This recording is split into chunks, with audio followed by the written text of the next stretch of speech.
এতিয়া কম দিনৰ ভিতৰতে আমি আৰু এটা নতুন আঁচনি আনিম যে যাৰ যাৰ পৰিয়ালত ৰেচন কাৰ্ড আছে বজাৰতকৈ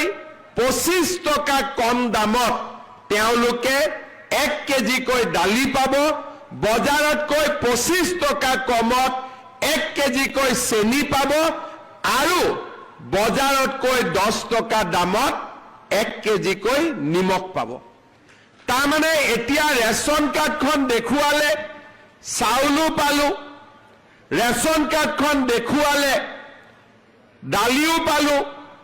ৰেচন কাৰ্ডখন দেখুৱালে নিমখো পালো ৰেচন কাৰ্ডখন দেখুৱালে চেনিও পালো আৰু ঘৰত 1250 টকাৰ অৰুণোদয়ো পালো এতিয়াতো আমাৰ ল'ৰা ছোৱালীৰ জন্ম হয় ল'ৰা ছোৱালী কোনে পঢ়াব বোলে এটো মামায়ে পঢ়াই দিব লাগিব লেঠা লাগিলে এতিয়া ছোৱালী বিলাকক আমি কি কৰিলো যে 11ত পঢ়িলে প্ৰত্যেক মাহত বেংকৰ একাউণ্টত টকা পাব তাৰমানে দেউতাক মাকৰ দায়িত্ব নাই আৰু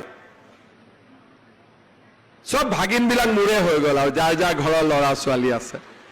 তাৰ পিছত ডিগ্ৰী ফাৰ্ষ্ট ইয়াৰটো দিব নালাগে আৰু পোষ্ট গ্ৰেজুৱেট পঢ়িলে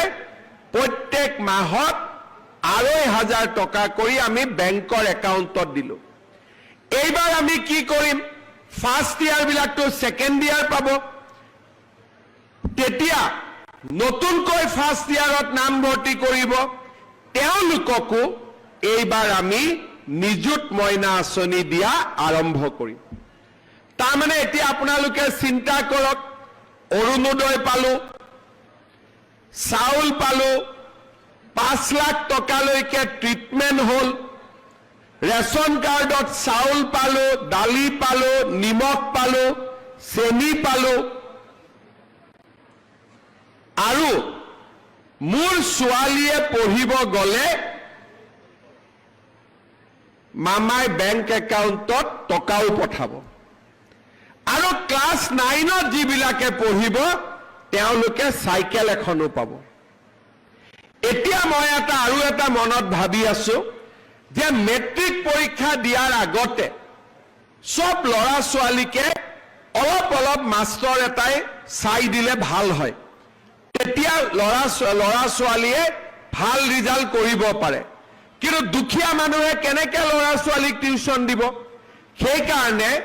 যিমান ল'ৰা ছোৱালীয়ে মেট্ৰিক পৰীক্ষা দিব 6 মাহ আগৰ পৰা তেওঁলোকৰ বেংক একাউণ্টত মই 300কৈ টকা দিম যাতে মাষ্টৰক আমি টিউচন বা ঘৰত গাঁৱত যোন ল'ৰা ছোৱালী অলপ শিক্ষিত ল'ৰা ছোৱালী থাকে